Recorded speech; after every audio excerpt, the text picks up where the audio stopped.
Hello दोस्तों, स्वागत है आप सबका अपना यूट्यूब चैनल जी एकेडमी 24 पे। तो कैसे हैं? उम्मीद करते हैं कि बहुत अच्छे होंगे, मस्त होंगे, स्वस्थ होंगे और अपनी एग्जाम की तैयारी बहुत अच्छे तरीके से कर रहे होंगे।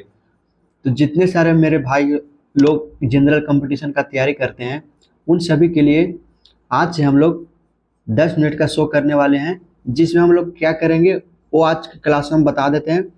जिसमें हम लोग सारे सब्जेक्ट को कराएंगे, जीएस के जितने सारे सब्जेक्ट होते हैं, हिस्ट्री, ज्योग्राफी, पॉलिटी, इकोनॉमिक्स, उन सभी का हम लोग सिलेबस 10-10 मिनट कराएंगे, जिसमें वन लाइनर सिर्फ जीके होगा, बिना ऑप्शन वाला वन लाइनर जीके होगा। आप लोग याद रखिएगा और खूब अच्छे तरीके से आप लोग पढ़ाई करिए, मेहनत करिएगा। आपके लिए हम इतना मेहनत करके कंटेंट टाइप करके लाए हैं, बहुत अच्छे तरीके से आप वीडियो को शुरू से अंत तक देखते रहिएगा। सिर्फ ये आप लॉन्ग वीडियो नहीं देख सकते, तो सिर्फ डेली आप हमारे चैनल से जुड़कर सिर्फ और सिर्फ 10 मिनट का समय हमें देते हैं, तो आप बहुत अच्छे तरीके से आप एग्जाम निकाल सकते हैं। तो यहाँ से आज को हम टॉपिक स्टार्ट करने वाले हैं, जो है हड़प्पा सभ्यता। हड़प्पा सभ्यता को ही सिंधु घाटी सभ्यता कहा जाता है, और क्यों कहा जाता है वो हम वीडियो के आगे बताएंगे। तो वीडियो को शुरू से अंत तक देखते रहिएगा। इसमें जितने सारे हम प्रश्न करेंगे वो सारे एनसीईआरटी का प्रश्न रहेगा।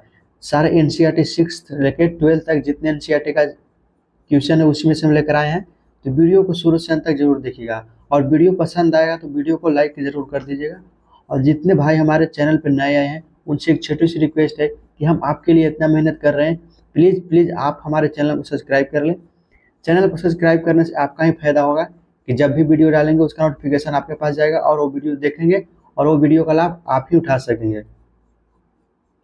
और जितने क्लास होंगे वो सारे का पीडीएफ टेलीग्राम चैनल पर मिलेगा, और टेलीग्राम चैनल का लिंक इसी वीडियो के नीचे डिस्क्रिप्शन में मिलेगा। आप टेलीग्राम चैनल को ज्वाइन कर लीजिए। हम जितने सारे क्लास कराएंगे उन सारा का नोट्स या पीडीएफ जो होगा वो सारे टेलीग्राम चैनल पे भेजेंगे, तो आप टेलीग्राम ज्वाइन कर लीजिएगा। तो इसमें हम लोग आज का पहला टॉपिक हड़प्पा सभ्यता का हम लोग स्टार्ट करते हैं। तो हड़प्पा सभ्यता एक प्राचीन इतिहास में आता है। तो पहले हम इतिहास को स्टार्ट करते हैं। इतिहास में हम बता दें कि इतिहास जो है वह 3 भागों में बांटा गया है। 3 भागों में क्यों बांटा गया है? 3 भागों में इसलिए बांटा गया कि हम लोग को पढ़ने में आसानी हो, इसलिए इतिहास को 3 भागों में बांटा गया है। तो पहला इतिहास जो है हमारा है वो प्राचीन भारत का इतिहास है, और दूसरा है मध्यकालीन भारत का इतिहास, और तीसरा है आधुनिक भारत का इतिहास।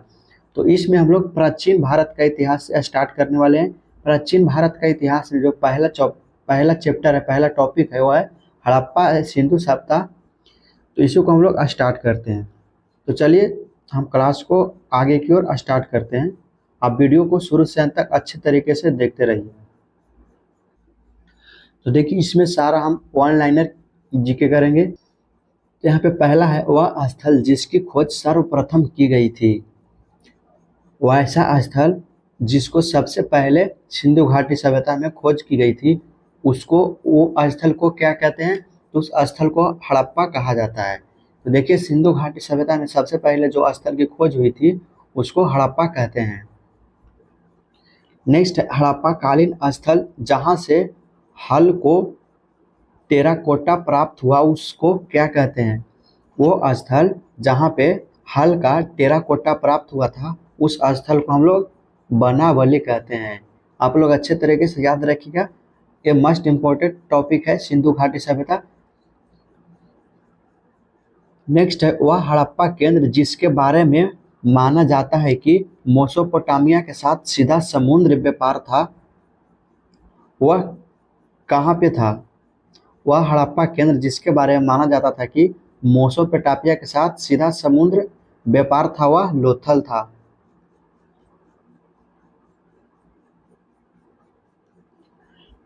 नेक्स्ट हड़प्पा स्थल मांड स्थित था। हड़प्पा स्थल मांडा कहाँ पे स्थित था? तो हड़प्पा स्थल मांडा चेनाब नदी के किनारे स्थित था। नेक्स्ट है वेदांग नहीं है। वेदांग क्या नहीं है? तो मुंडक एक प्रकार की जो है वेदांग नहीं है। आप लोग याद रखिएगा, आपके सामने ऑब्जेक्टिव क्वेश्चन टाइप पे आएगा वेदांग नहीं है, उसमें 3 अलग अलग ऑब्जेक्टिव टाइप पे ऑप्शन रहेगा, उसमें एक ऑप्शन ये रहेगा मुंडक। तो आपको वेदांग नहीं है, वेदांग एक मुंडक नहीं है।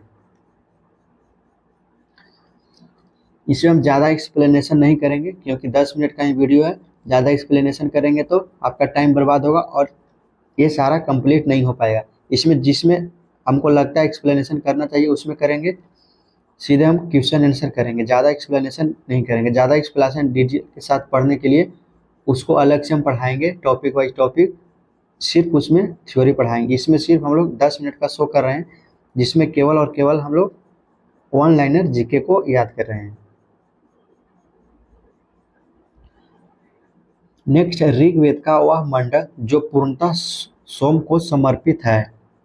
ऋग्वेद का वह मंडल, ऋग्वेद का वह कौन सा मंडल है जो सोम को समर्पित है? तो ऋग्वेद का वह मंडल सोम को समर्पित है जो 9वां मंडल है। 9वां मंडल ऋग्वेद को पूर्णतः सोम को समर्पित है।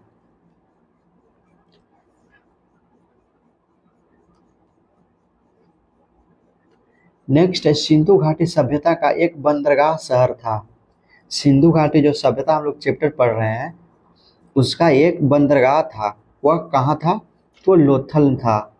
सिंधु घाटी सभ्यता का बंदरगाह लोथल था।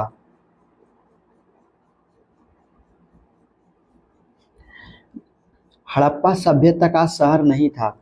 कौन सा जो शहर है वह हड़प्पा सभ्यता का शहर नहीं था?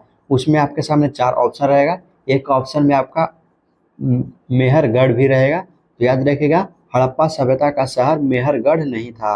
हड़प्पा सभ्यता का शहर मेहरगढ़ नहीं है।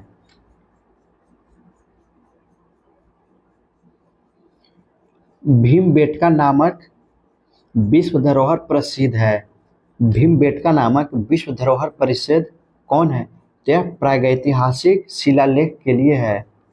भीमबेटका नामक विश्व धरोहर जो प्रसिद्ध है वह किसके लिए है? तो वह प्रागैतिहासिक शिलालेखों के लिए है। एक नवपाषाण सांस्कृतिक स्थल नहीं है। जो नवपाषाण सांस्कृतिक स्थल नहीं है वह कौन नहीं है? तो यह कुंतासी एक नवपाषाण सांस्कृतिक स्थल नहीं है। वैदिक काल के महत्वपूर्ण देवता कौन है? जो वैदिक काल है उसके महत्वपूर्ण देवता कौन है? तो उसके महत्वपूर्ण देवता अग्नि, इंद्र और सोम है। नेक्स्ट है सिंधु घाटी सभ्यता की डांसिंग गर्ल की मूर्ति किस चीज में ढाली गई थी? तो जो सिंधु घाटी सभ्यता की डांसिंग गर्ल्स की मूर्ति है वह कांस्यक में ढाली गई थी। याद रखिएगा आप लोग, कांस्यक में ढाली गई थी।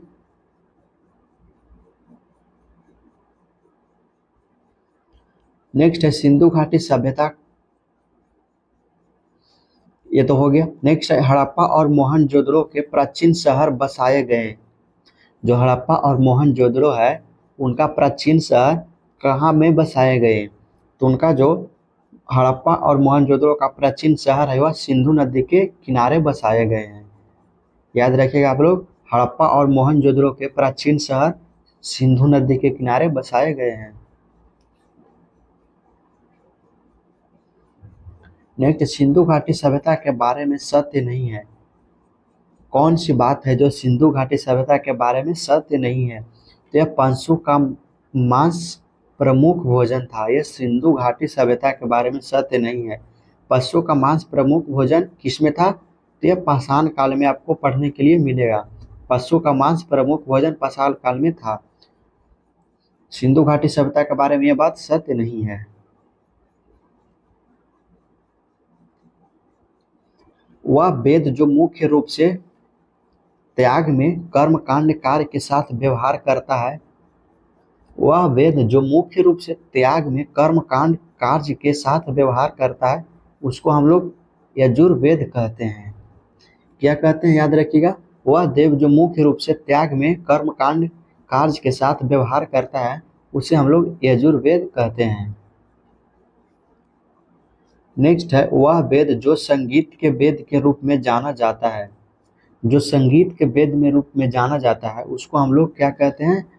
सामवेद। मोस्ट इंपोर्टेंट क्वेश्चन यहाँ पे करा रहे हैं, आप लोग अच्छे तरीके से देखिएगा, ये सारे एनसीईआरटी में से लाया हुआ है। वह वेद जो संगीत के वेद के रूप में जाना जाता है उसे हम लोग सामवेद कहते हैं। नेक्स्ट है प्राचीन शहर लोथल जो अब एक प्रमुख पुरातात्विक स्थल के रूप में प्रसिद्ध है, वह भारत में स्थित है।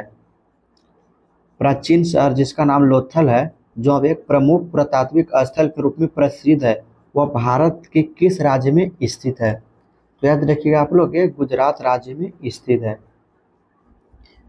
लोथल अब गुजरात राज्य में स्थित है।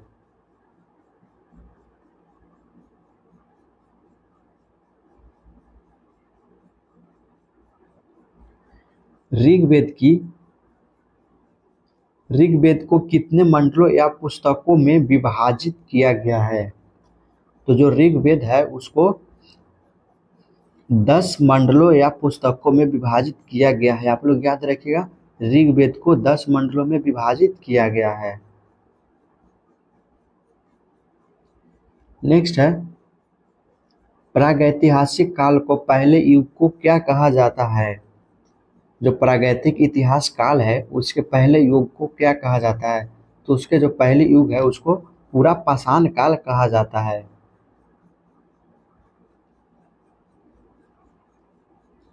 नेक्स्ट, सिंधु घाटी 4 बड़ी प्राचीन शहरी सभ्यताओं का गृह था, उनमें से एक नहीं है। जो सिंधु घाटी है वह 4 बड़ी प्राचीन शहरी सभ्यताओं का गृह था, उसमें से एक रूस नहीं था। याद रखिएगा आप लोग, रूस सिंधु घाटी की 4 सबसे बड़ी प्राचीन शहर में से नहीं है। सिंधु घाटी सभ्यता के 2 प्राचीन नगर हड़प्पा और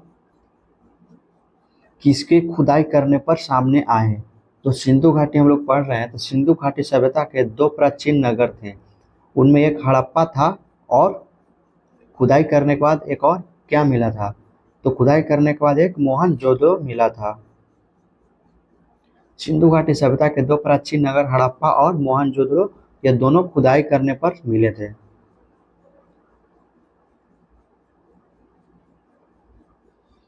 नेक्स्ट है, सुरकोटदा का पुरातात्विक स्थल स्थित है। जो सुरकोटदा का पुरातात्विक स्थल है वह कहाँ में स्थित है? तो याद रखिए आप लोग, ये गुजरात में स्थित है। सुरकोटदा का पुरातात्विक स्थल गुजरात में स्थित है। नेक्स्ट है, वेदात कहा जाता है।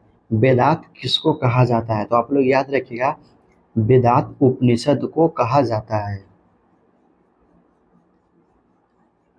नवपाषाण स्थल द ओजली हैडिंग कहाँ में स्थित है? जो नवपाषाण स्थल द ओजली हैडिंग स्थित है वह असम में स्थित है।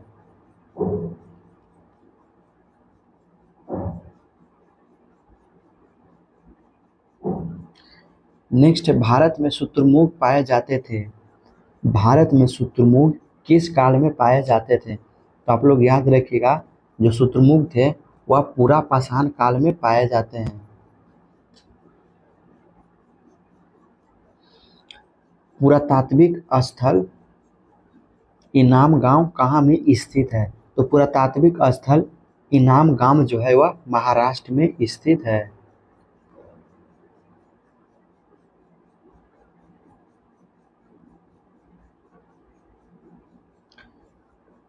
नेक्स्ट है, पुरातत्व स्थल कोइलडिहवा कहाँ में स्थित है? तो ये जो पुरातत्व स्थल कोइलडिहवा जो है वह उत्तर प्रदेश में स्थित है। आप लोग याद रखिएगा अच्छे तरीके से, पुरातत्व स्थल कोइलडिहवा उत्तर प्रदेश में स्थित है। जो सिंधु घाटी सभ्यता की सबसे पुरानी खोज है वो किसको माना जाता है? तो सिंधु घाटी सभ्यता की सबसे पुरानी खोज भीलडाना को माना जाता है। नेक्स्ट, ऋग्वैदिक काल में आर्यनी देवी है। ऋग्वैदिक काल में जो आर्यनी देवी है वह क्या है? तो वह एक वन है।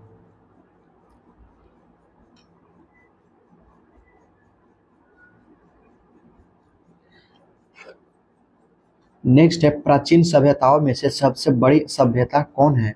तो ये जो प्राचीन सभ्यता में से सबसे बड़ी सभ्यता जो है उसका नाम सिंधु घाटी सभ्यता है। प्राचीन सभ्यता यानी कि सबसे बड़ी सभ्यता सिंधु घाटी सभ्यता ही है।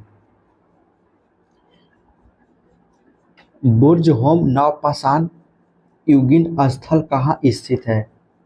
तो ये जो बुर्ज होम नवपाषाणिक युग ये स्थल जो है वह जम्मू और कश्मीर में स्थित है।